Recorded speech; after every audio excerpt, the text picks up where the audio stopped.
So, Russia has been threatening to use nuclear weapons against Ukraine in its special military operation, or the war against Ukraine.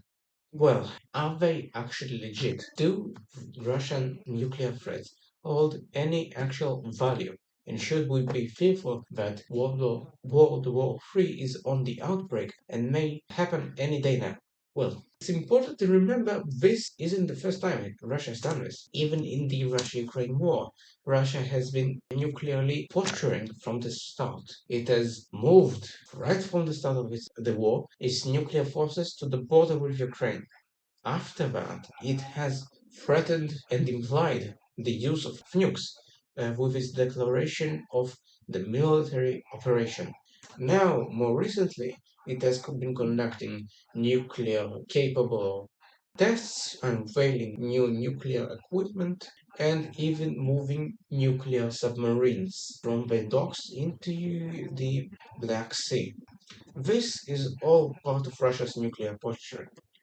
Nuclear posturing is nothing new for Russia. It is an official part of Russian doctrine and an important one, and an entire category in Russia's doctrine and its escalation ladder, nuclear threats and the use of nukes. So, to understand the nuclear threats themselves, we need to look at them in the context of Russian nuclear doctrine. Well, what does Russian nuclear doctrine say about nuclear threats? Well, Russian nuclear doctrine discusses two types of scenarios that nuclear threats can be used. Nuclear threats can be used during peacetime. They are meant to scare off the enemy. Russia points to its nuclear arsenal and only to it, and keeps reminding everyone that its nukes are legit.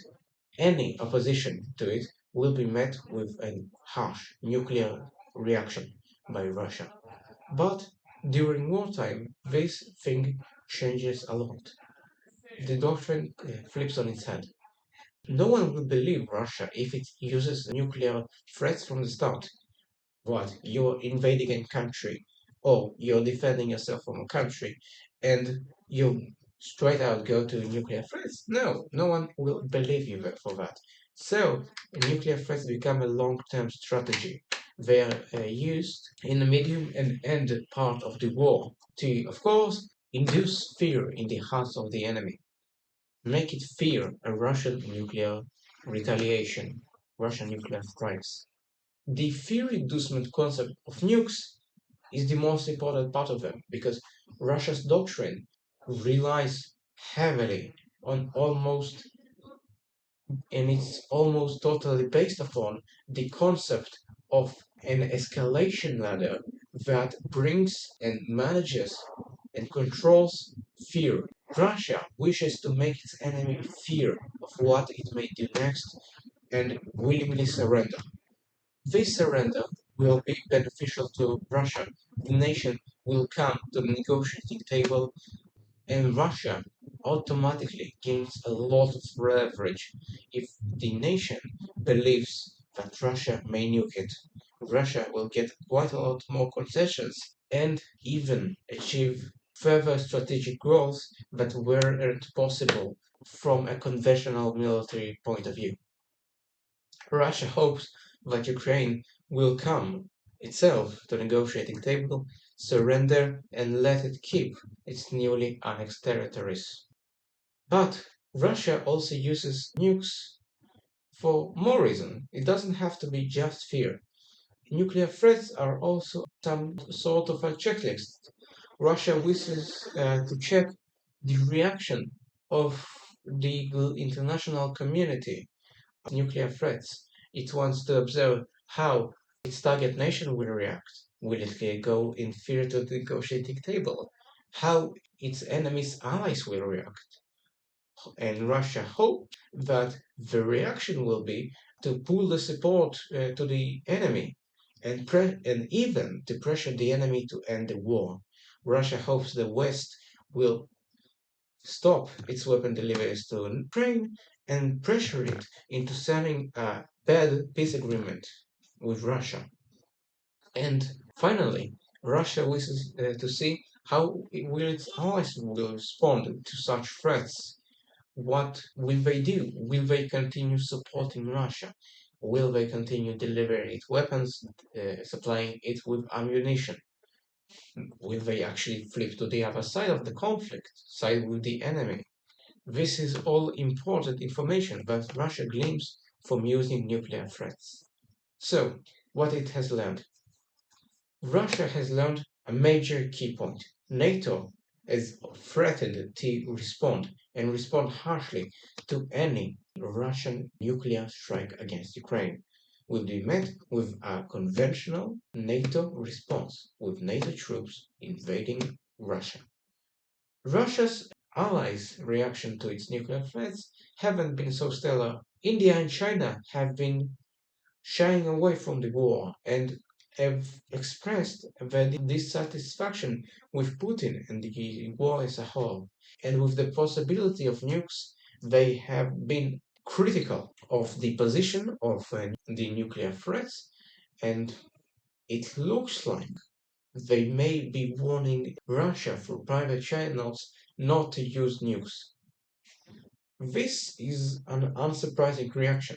After all, everyone wishes to keep the nuclear taboo alive. Returning to the concept of fear inducement, Russia's nuclear threats are also meant to scare off the citizens of the enemy and its allies, make them fear upcoming nuclear war, a World War III type scenario, and call to stop the war, make their government sue for peace. The citizens of the Allies' enemies, fearful of a nuclear war and fearful of their involvement in such an escalation, make them call on the governments to stop their allegiance to the enemy nation, make them pressure the enemy nation into peace talks. Well, this has been partially working. There has grown a small but loud minority of NATO citizens that are calling upon the countries to stop the weapon deliveries to Ukraine, as they see it as a waste of money and as tempting fate with outbreak of a World War III. And an even smaller minority of them wishes to make the government make Ukraine surrender to put the end to the war and an end to a supposed nuclear conflict. Russian nuclear threats also make the enemy think that Russia is nuke hungry. It makes them think that Russia may throw out a nuke at any moment. It scares them and it disturbs them, making their positions to Russia a lot more nonsensical. Russia doesn't intend to use nukes willy-nilly. Its nuclear doctrine regarding the use of nukes on the battlefield is much more developed than that, and we need to look into it. There is a precedent to use nuclear strikes in Russian military doctrine. This is important to establish. Russia is a lot more comfortable with nuclear war, and it has several stages of nuclear escalation, nuclear strikes, and different scenarios regarding where it can strategically use nukes and where it may not. Well, there is a precedent to use nukes in a local war. This precedent may compel the Russian military complex and its politicians to use said nukes in a local war. This shows that Russia is far more comfortable with a controlled war with its enemies, and this actually gives it an advantage because Russia can fight a nuclear war and not end in a all-out World War III scenario. Other states can't. But it's important to remember this is not a war. This is a military operation, a special military operation in Ukraine. Russia isn't fighting. It's important to remember. And for a military operation, there is no nuclear president. Yes, there is a president for nuclear threats, but the actual use of nukes doesn't exist. But there is a precedent of nuclear use when Russia feels as if it's under real threat. It is being invaded and it fears for its own nationhood. This will allow it to use nukes preemptively to stop this attack against its state and to save itself from the supposed Western aggressors. This can be seen in Russia annexing its captured territories in Ukraine. Russia has recently annexed four new territories and they have become an official part of Russia. And the Ukrainian army is already recapturing them. So they are invading into Russia, maybe giving it the precedent of nuclear use as if it fears for its own strategic position and survival. Russia has threatened constantly that it will use nuclear strikes if it were attacked. Well, Ukraine is doing that, and Ukraine has been already attacking official Russian territory for months. I will repeat that. Ukraine has been attacking official Russian territory for months.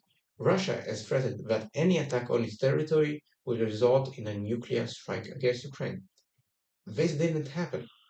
Ukraine is right now recapturing its conquered territories from Russia. No nuclear strikes. Crimea has been constantly attacked by Ukrainian troops, and it has been official Russian territory for over 8 years. The Kerch Bridge explosion, both an attack on Crimea and a special military target for Russia, who threatened time and time again to respond with a nuclear strike to anyone that threatens to hit it. Surprise, surprise, no nuclear strikes. Even attacks in internationally recognized Russian territories haven't been met with nuclear strikes.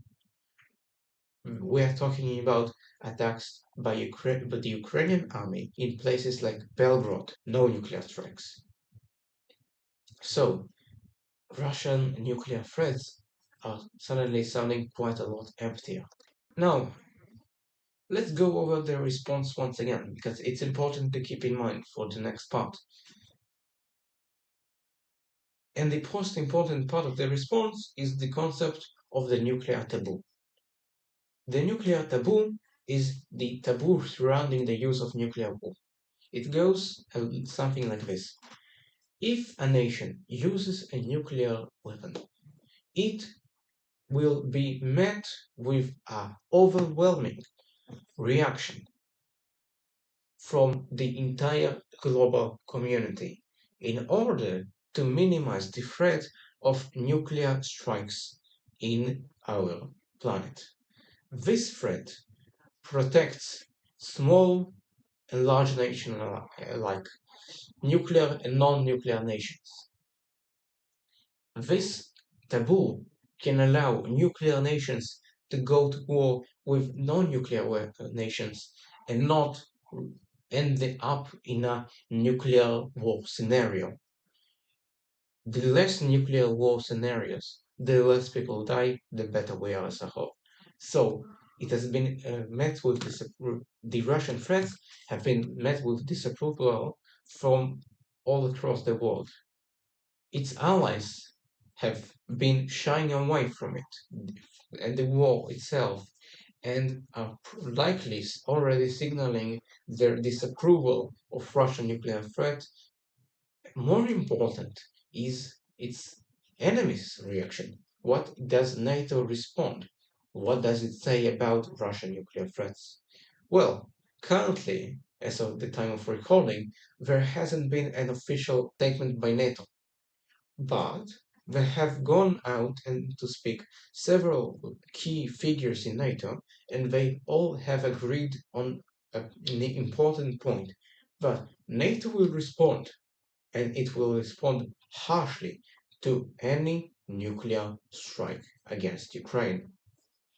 This means that even if Russia will use small nuclear payloads against Ukraine, it will still be met with a NATO response.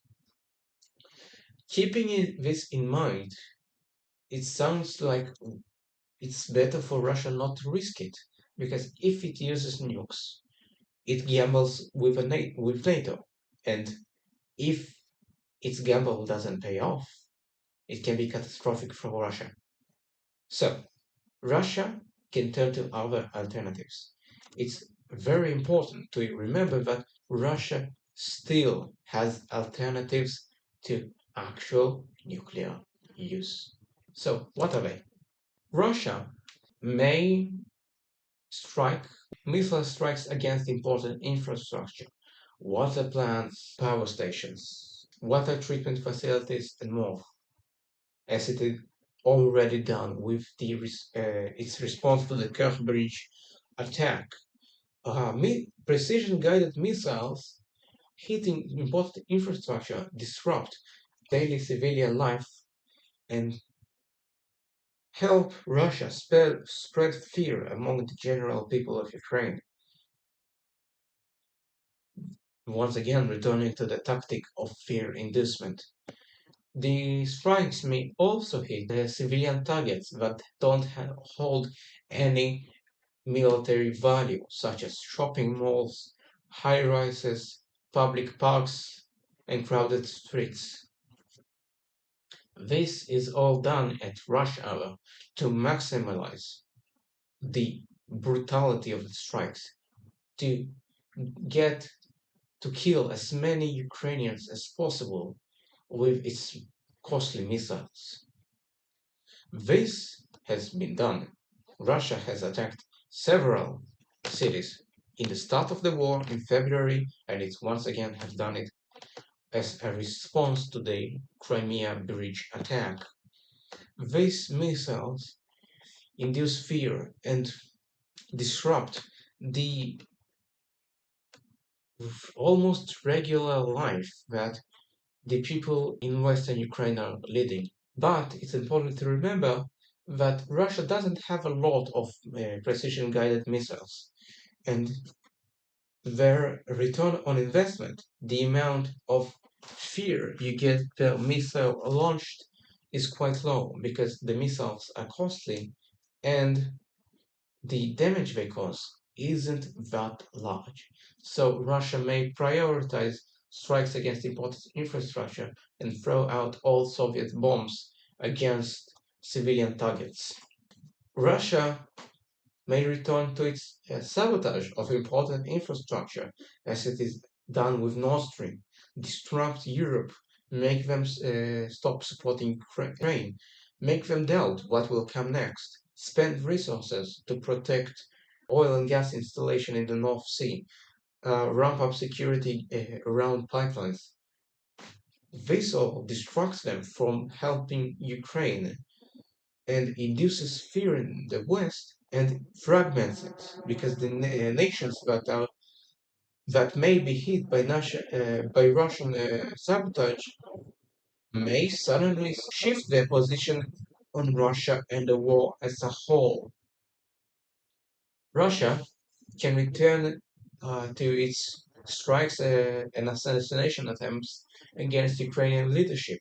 It may launch missile strikes against Ukrainian headquarters, known Ukrainian headquarters, and official ministries, or commence or enact more targeted assassinations of military and political leaders. Of course, at the helm stands Zelensky. They have already tried this in February, but Russia may try again. Russia can always resort to one of its favorite tactics, good old-fashioned bribery. Russia may bribe EU and US elected officials so they stir up support for an exit out of the war, stop delivering weapons to Ukraine, vote against weapon deliveries, monetary injections to Ukraine, monetary help. and start calling for a negotiated Ukrainian surrender. Russia may continue, and it has been continuing, to bribe Western news stations and outlets to sprout Russian propaganda and talking points, to spread Russian information among the more extreme political citizens of NATO, make them spout Russian talking points without even knowing it. But what Russia will do, and is guaranteed to do, is continue to increase its battlefield brutality. Russia will have more torture, more missile strikes, civilian military infrastructure, more of its troops flying at the Ukrainian defenders, mines, and of course the continuation of nuclear threats. Everything to spread fear and once again bring surrender of Ukraine. Sadly, the option for Russia to admit defeat, pack up, and face the consequences of its own actions won't happen. Putin is too deeply invested in this war and its gamble to go all in has been disastrous for him. But it's too late for him to quit. And even if he quits, he doesn't have an exit plan. So an end to a war by a self-Russian retreat is unlikely. It looks like Ukraine will have to beat Russia out of its own territory. Well, what if Putin runs out of alternatives?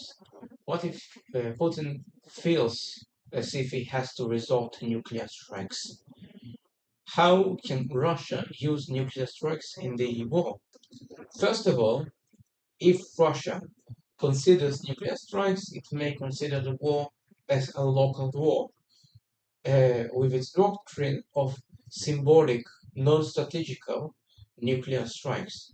Russia may launch a symbolic strike against an important place in the Russia-Ukraine war that has granted Ukraine hope and inspiration, like Slake Island, or even Bob, largely uninhabited part of the country.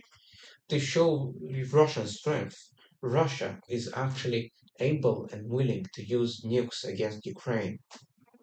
But this can be considered as a waste. Russia is risking a NATO response for not a lot of gain. It shows off its own capability of using nuclear strikes against an enemy state. But what does it really gain from it? Will Ukraine actually fear further strikes? Will they surrender out of fear? Probably not. So, Russia may turn to more significant uses of nuclear strikes. Russia may launch low yield tactical strikes against imported infrastructure. But it's important to remember that those same strikes can be done with precision guided missiles. And if they are done with precision guided missiles, they won't invoke NATO response. So if Russia uses nukes, it gambles with a NATO response with a weapon that can be easily replaced by something else. Russia doesn't have to use nukes to strike against important infrastructure, as we have already seen by its demonstration of capabilities after its response to the Crimea Bridge attack. It's simply not worth it. So, Russia may step up once again in the escalation ladder and go to low yield tactical nuclear strikes against Ukrainian troops on the front line. Well, this also isn't quite convincing. The front line is long, it's over 1,000 kilometers long. There is no large gathering of tens of thousands of Ukrainian troops. They're largely dispersed throughout the front line, and the front line has several key points of attack. So, if Russia wishes to use nukes on its own front, it will need to nuke several fronts at a time to cause any actual military victory by the killing of Ukrainian troops. But a single low yield tactical nuclear strike won't kill that many troops if we think about it. It may kill up to several thousand, but let's say Russia uses 10 nukes, 30,000, 50,000 troops. Ukraine can quite quickly replace them, and Russia will be fighting in a nuclear position. Russian troops will have to watch as mushroom clouds rise before them, striking at Ukrainian troops, and not retreat. Continue fighting, continue its push for a nuclear irradiated wasteland. Russian troops aren't prepared to fight the Ukrainian army. Why are we supposed to think that they will actually go on to fight Ukraine in a nuclear wasteland? Russia doesn't gain from it. The military value of killing tens of thousands of Ukrainian troops is quite diminished by the inability to proceed past its own front line and the inability to use large nukes so it won't hurt its own soldiers. Not worth it. If this is not worth it, what does Russia have left? Its last nuclear option is major strikes against Ukrainian cities. This is the last option on Russia's nuclear escalation ladder and on Russia's entire escalation ladder. It doesn't get any worse from here. Russia may strike several cities in Ukraine, but it is actually doubtful the impact that those strikes will have on Ukraine. Russia will have to use major bombs against Ukraine, and the shockwaves may enter NATO territory. And even if it doesn't, and NATO responds to a strike, even a single strike on a major Ukrainian city is all but guaranteed. And NATO responds on such a magnitude that Russia will fall and crumble away.